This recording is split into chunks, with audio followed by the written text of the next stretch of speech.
अंग या largest organ कौन होता है हमारे शरीर में? तो त्वचा या स्किन जो होती है सबसे बड़ा ऑर्गन होती है हमारे शरीर की, ठीक है। और हमारे शरीर का सबसे व्यस्त अंग जो होता है, बिजिएस्ट ऑर्गन जो होता है, वो हृदय होता है, हार्ट। ये बिजी ही रहता है, कहीं पढ़ाई में, कहीं किसी की याद में, कहीं घर की तकलीफ़ों में, है ना। तो हमारा दिल ऐसे भी देखते हो बहुत व्यस्त रहता है, तो बिजिएस्ट ऑर्गन है। थिनेस्ट स्किन जो है, सबसे पतली त्वचा कंजंक्टिवा होती है, कंजंक्टिवा।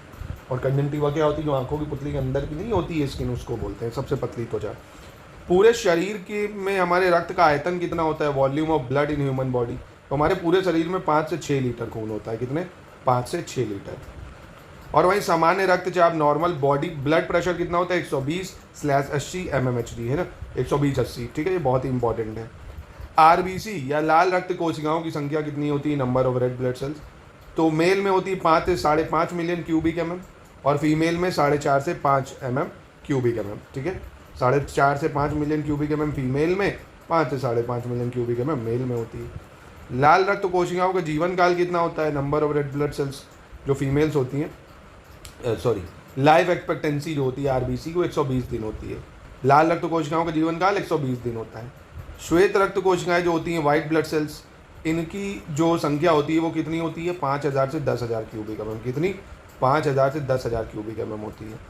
और श्वेत रक्त कणों का जीवन काल या डीएलसी जो होता है, जिसको बोलते हैं डिफरेंशियल ल्यूकोसाइट काउंट। क्या? डिफरेंशियल ल्यूकोसाइट काउंट या श्वेत रक्त कणों का डीएलसी कितना होता है? 2 से 5 दिन होता है। कितना होता है? 2 से 5 दिन होता है। बहुत इंपॉर्टेंट इन्फॉर्मेशन है ये सारी। बेसोफिल्स जो होती है, बेसोफिल्स कितना होता है हमारे शरीर में? 0.5 से 1%, 0.5 से 1%, ठीक है। और इसिनाफिल्स जिसको बोलते हैं इसिनोफिल्स, ये 1 से 3% होती है, 1 से 3%। मोनोसाइट्स की बात करें, 3 से 8% होता है। मोनोसाइट कितना होता है? 3 से 8% होता है। न्यूट्रोफिल्स की बात करें तो ये 40 से 70% होता है हमारे शरीर में। न्यूट्रोफिल्स 40 से 70, ठीक है। तो ये एग्जाम में आपसे मैचिंग करने को आप आ सकता है, क्योंकि आर ओ के मेंस में ये चीज़ें आई थी, ये बेसोफिल्स और आपका इसिनोफिल्स, मोनोसाइट, न्यूट्रोफिल्स, और ये इसके परसेंटेज, ये आर ओ में आ चुकी है, आपको इसको लर्न करना होगा, है ना, इंपॉर्टेंट है काफ़ी। लिम्फोसाइट्स 20 से 25% होता है। लिम्फोसाइट कितना? 20 से 25%, ठीक है। दूसरा दोस्तों, जो ब्लड प्लेटलेट्स होती हैं, इसको भी रक्त प्लेटलेट्स जो होती हैं, ये कितनी होती है? 2 लाख से 4 लाख पर क्यूबिक mm। 2 लाख से 4 लाख, याद रखिए। प्लेटलेट नहीं, जब बहुत कम हो जाती है 2 लाख से, तो पपीते का पत्ता पियो, बकरी का दूध पियो, ये सब पिया जाता है। और जो हीमोग्लोबिन का परसेंटेज है, परसेंटेज ऑफ हीमोग्लोबिन, ये मेल में होना चाहिए 14 से 16 ग्राम पर 100 cc ब्लड, और फीमेल में 12 से 14 पर 100 cc, ठीक है। तो मेल में कितना? 14 से 16, फीमेल में 12 से 14। सर्वदाता रक्त समूह होता है ओ ग्रुप, पता होगा, यूनिवर्सल डोनर। सर्वग्राही जो होता है वो AB होता है, यूनिवर्सल एक्सेप्टर, ठीक है। और हमारे शरीर का जो सामान्य तापमान होता है 98 डिग्री फ़ारेनहाइट होता है। नॉर्मल बॉडी टेम्परेचर कितना होता है? 98 डिग्री फ़ारेनहाइट। और सेल्सियस में अगर पूछ ले तो 37 डिग्री सेल्सियस हो जाता है, ठीक है, याद रखिएगा इसको। श्वसन दर, जो रेस्पिरेशन रेट होता है हमारा, 16 से 20 प्रति मिनट होता है। कितना होता है? 16 से 20 प्रति मिनट, पर मिनट, ठीक है। काफ़ी इंपॉर्टेंट डिटेल्स हैं, गारंटीड कह रहा हूँ, आपको इससे सवाल देखने को मिलेगा। 1 से 2 बार इसको पक्का है, 2-3 बार रिपीट करिए। आगे बढ़ते हैं। हमारे शरीर में जो ब्रेन का वेट है, मस्तिष्क का भार 1400 ग्राम होता है। कितना होता है मस्तिष्क का भार? 1400 ग्राम। कार्नियल नर्व्स की बात करें, जिसको कपाल तंत्रिकाएं बोलते हैं, क्या बोलते हैं? कपाल तंत्रिका या कार्नियल नर्व्स। ये 12 जोड़ी या 12 पेयर होते हैं, ठीक है, यानी 24 होती है, ऐसे पूछ सकते हैं, 24 या 12 पेयर, ठीक है। स्पाइनल कर्व्स की बात करें, स्पाइनल नर्व्स की, तो 31 जोड़ियाँ होती हैं। स्पाइनल तंत्रिकाओं की संख्या 31 जोड़ी, ठीक है। इसलिए इसको कार्नियल नर्व्स या तंत्रिकाएं, कपाल तंत्रिकाएं 12 पेयर, स्पाइनल नर्व्स 31 जोड़ी। नॉर्मल हार्ट रेट 60 से 100 बीट पर मिनट होता है, नॉर्मल हार्ट रेट। यहाँ हिंदी में भी दोस्तों 60 कर लीजिए, थोड़ा एरर है। 60 से 100 जो होता है बीट पर मिनट होता है, ठीक है, 60 से 100। और सामान्य जो पल्स रेट होती है वो 72 ही होती है प्रति मिनट, ठीक है, 72 प्रति मिनट होती है नॉर्मल पल्स रेट। और number of total muscle in the body, यानी शरीर में कुल पेशियों की जो संख्या है 639 होती है। पेशियों की संख्या कितनी होती है शरीर में? 639 मसल जो होते हैं total. Percentage of water in the entire weight of human body, है ना, जो हमारे शरीर में पूरी बॉडी का कितना हिस्सा पानी का होता है, तो 65% होता है। और ये देखिए कई जगह वैरी भी करता है ना, क्योंकि कई जगह 60% भी आपको देखने को मिलेगा। उसका कारण है कि जो बेबी होता है जब बर्थ लेता है, जब नया न्यू बॉर्न बेबी नहीं, तब उसमें 78% पानी के आसपास होता है। जब धीरे से वो 1 साल का होता है तब 65% तक पहुंचता है। एडल्ट में ऐसा माना जाता है 60 से 65% पानी होता है ना। तो ऑफिशियली जो माना गया है उस डाटा के अकॉर्डिंग 65% आपको याद रखना है, ठीक है। लॉन्गेस्ट और हैवीएस्ट एंड स्ट्रॉन्गेस्ट बोन की अगर बात करें तो लॉन्गेस्ट जो सबसे बड़ी हड्डी होती है फीमर होती है, जो हमारी जांघों में होती है, थाई बोन जिसको बोलते हैं। सबसे छोटी हड्डी की बात करें स्टेपीज होती है, हमारे कान में होती है सबसे छोटी हड्डी स्टेपीज, ठीक है। लार्जेस्ट ग्लैंड सबसे बड़ी ग्रंथि यकृत होती है, सबसे बड़ी ग्रंथि लीवर होती है, ठीक है, जिसको यकृत बोलते हैं।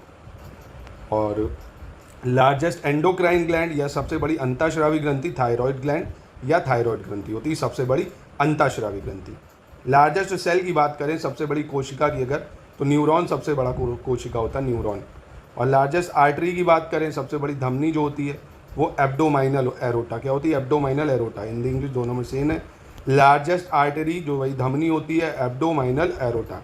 लार्जेस्ट वेन की बात करें सिरे की सबसे बड़े, तो इन्फीरियर वेना कावा, क्या होती है, सबसे बड़ा सिरा inferior vena cava, inferior vena cava सबसे बड़ी सिरा या नस जिसको बोलते हैं वेन। और लार्जेस्ट सिंगल नर्व की बात करें तो स्कियाटिक नर्व होती है ना, सबसे बड़ी जो तंत्रिका होती है सियाटिका होती है, क्या होती है, सियाटिका, ठीक है, याद रखिएगा। और वहीं लॉन्गेस्ट मसल की बात करें है ना, तो सबसे बड़ी पेशी की अगर बात करें तो ग्लूटस मैक्सिमस मसल होती है, ग्लूटियस मैक्सिमस मसल सबसे बड़ी पेशी, ठीक है। सबसे छोटी पेशी की बात करें तो स्टेपेडियस होती है सबसे छोटी पेशी, या क्या बोलते हैं इसको, शॉर्टेस्ट मसल की बात कर लें, यहाँ पे इंग्लिश में लिख लीजिए, शॉर्टेस्ट जो मसल होती है वो स्टेपेडियस होती है। और लॉन्गेस्ट जो होती है सिंगल नर्व जो होती है वो क्या होती है, सॉरी जो लॉन्गेस्ट होती है आपकी वो क्या होती है, ग्लूटेशियस मैक्सिमस, जो लॉन्गेस्ट मसल है। और शॉर्टेस्ट मसल क्या हो जाती है आपकी, शॉर्टेस्ट मसल हो जाएगी स्टेपेडियस, ठीक है। सबसे जो बड़ी श्वेत रक्त कोशिका होती है लार्जेस्ट वाइट ब्लड सेल्स, वो मोनोसाइट होती है, क्या होती है, मोनोसाइट, सबसे बड़ी श्वेत रक्त कोशिका, largest white blood cell. Largest regeneration capacity is there in, सबसे अधिक पुनरुत्थान क्षमता किसमें होती है, लीवर में या यकृत कोशिका में। सबसे अधिक पुनरुत्थान क्षमता, अपने आप को ही लीवर सही कर लेता, कहते हैं आप 21-22 दिन को ड्रिंक करते हो, स्मोक करते हो, फैट ज़्यादा लेते हो, उसको थोड़ा सा छोड़ो, अपने आप लीवर खुद को सही करने लगता है ना। Least regeneration capacity is there, तो हमारे ब्रेन में सबसे कम पुनरुत्थान क्षमता होती है, एक बार दिमाग खराब हो गया तो वो सही नहीं हो पाता है ना, मस्तिष्क कोशिका में पाई जाती है सबसे कम पुनरुत्थान क्षमता। ब्रीथिंग रेट जो होता है, क्रेनियल तंत्रिकाओं की संख्या, ये तो खैर ऊपर का था, क्रेनियल तंत्रिका हम लोग देख ही चुके हैं 12 जोड़ी, ठीक है। और ब्रीथिंग रेट यानी श्वसन दर, मैं आपको ऊपर बता ही चुका हूँ, यहाँ पे 16 से 20 पर मिनट होता है, कितना होता है, 16 से 20 प्रति मिनट। और ये आपका डेंटल फार्मूला जो आपको याद रखना होगा, डेंटल फार्मूला मतलब मेल में 32 और चिल्ड्रन में 20 दांत होते हैं, ठीक है, ये डेंटल फार्मूला 2-1-2-3 2-1-2-3 इंटू 2 है ना, तो वही इंसीजर सीजर ये सब अभी आगे मैं पढ़ा दूंगा आपको, जब अभी माउथ वाला सिस्टम करेंगे कि इसमें कौन से दांत होते हैं, ठीक है।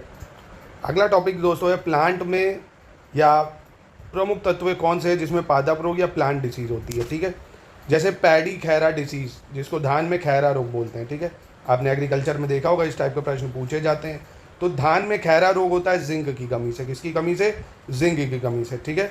और मक्का में सफ़ेद कली रोग, लिटिल लीफ रोग, ये 3 रोग जिंक की कमी से होते हैं, आपको याद रखना है। फिर से क्या, धान में खैरा रोग, मक्का में सफ़ेद कली रोग, लिटिल लीफ रोग, या पैडी खैरा डिसीज़, वाइट बड डिसीज़ इन मेज, लिटिल लीफ डिसीज़, ये 3 जिंक की कमी से होते हैं। कौन कौन से जिंक की कमी से होते हैं, पैडी खैरा, वाइट बड डिसीज़ इन मेज यानी मक्का में सफ़ेद कली रोग, लिटिल लीफ रोग, ठीक। बोरॉन की कमी से भी 3 डिसीज़ होती हैं, कौन कौन सी होती हैं, फूल गोभी में ब्राउनिंग रोग हो जाता है, चुकंदर में हॉट शॉट हो जाता है, हॉट रॉट, सेब में आंतरिक कॉग यानी ब्राउनिंग डिसीज़ इन कलीफ्लावर, बीट रूट हॉट हो जाता है, बीट हॉट रूट हो जाता है, इनर कॉक इन एप्पल है ना, या सेब में आंतरिक रूट, ये आपका होता है बोरॉन की कमी। तो और जिंक में जो होता है पैडी खैरा, बड डिसीज़, लिटिल लीफ, ये जिंक की कमी से होता है। कॉपर की कमी से दोस्तों लेमन डाइबैक डिसीज़ हो जाती है, या नींबू में डाइबैक रोग हो जाता है, नींबू में डाइबैक रोग हो जाता है कॉपर की कमी से, बहुत इंपॉर्टेंट है, सब पूछे गए हैं कहीं ना कहीं। मॉलीबेडनम की बात करोगे तो विप टेल डिसीज़ हो जाती है कैबेज में, यानी पत्ता गोभी में विप टेल रोग जो हो जाता है वो मॉलीबेडनम की वजह से होता है, ठीक है, याद रहेगा। बस आपको जिंक, बोरॉन, कॉपर, मॉलीबेडनम याद रखना है, इससे सवाल एक मिल जाएगा आपको आसानी से, है ना, तो इसको प्लीज़ नोट कर लीजिए और याद जरूर रखिएगा। एक टॉपिक ये भी है जो बहुत ज़्यादा इंपॉर्टेंट है, बहुत एग्जाम में पूछा जाता है, गेहूं में काला किट रोग या ब्लैक रस्ट ऑफ व्हीट, ये किसकी वजह से होता है, पक्सीनिया ग्रेमिनिस ट्रिटिसाई। इसको आपका स्क्रीनशॉट ले लेना, इसको बार बार दिन में 10 बार याद करना है, क्योंकि यार ये आरओ और मेंस और प्री यूपी पीसीएस के लिए बहुत इंपॉर्टेंट है, और नाम इसके थोड़े टफ हैं, आप जब मल्टीपल टाइम रिकॉल करोगे तब आएगा। क्या है, पक्सीनिया ग्रेमिनिस ट्रिटिकाई, पक्सीनिया ग्रैमिनिस ट्रिटिकाई की वजह से गेहूं में काला टीका होता है, ठीक है। दूसरा, गेहूं में जो स्लत कंड होता है जिसको स्मट बोलते हैं, लूज स्मट ऑफ व्हीट, ये किसकी वजह से होता है? अस्टीलैगो नूडा ट्रिटिसाई। क्या होता है? अस्टीलैगो नूडा ट्रिटिसाई, अस्टीलैगो नूडा ट्रिटिसाई, ठीक है, इसको याद रखना आपको। तो गेहूं में एक है काला कीट और दूसरा है स्लतकांड, दोनों में है ट्रिटिसाई, बट एक में है पैक्सीनिया ग्रैमिनिस और दूसरे में अस्टीलैगो नूडा। 2 से 4 बार इसको बार बार बोलो, अस्टीलैगो नूडा, अस्टीलैगो नूडा, अस्टीलैगो नूडा, गेहूं स्लतकांड, ठीक। और बार बार बोलो Puccinia, Puccinia, Puccinia, black rust या गेहूं में काला कीट। जब किसी भी चीज़ को याद करो तो 8-10 बार रिकॉल करो अपने आप, याद करना ही करना है, तो कैसे नहीं याद होगा, ठीक है। फिर अर्ली ब्लाइट ऑफ पोटैटो की बात करें, ये आलू में अगेती अंगमारी, आलू में सॉरी एक सेकेंड, आलू में अगेती अंगमारी या अर्ली ब्लाइट ऑफ पोटैटो, ये किसकी वजह से होता है? अल्टरेनिया सोलोनी, अल्टरेनिया सोलोनी, अल्टरेनिया सोलोनी, ठीक है, 2-4 बार बोलो, ब्लाइट ऑफ पोटैटो, अल्टरेनिया सोलोनी। फिर आलू में जो पछेती होता है, ये तो अगेती था, पछेती किसकी वजह से होता है? Phytophthora infestans, Phytophthora infestans, late blight of potato, है ना। फ्लाइटो क्या है? फाइटोफ्लोरा इन्फेस्टस, ठीक है। फिर आलू में जो वाट रोग होता है, वाट डिसीज ऑफ पोटैटो, ये किसकी वजह से होती है?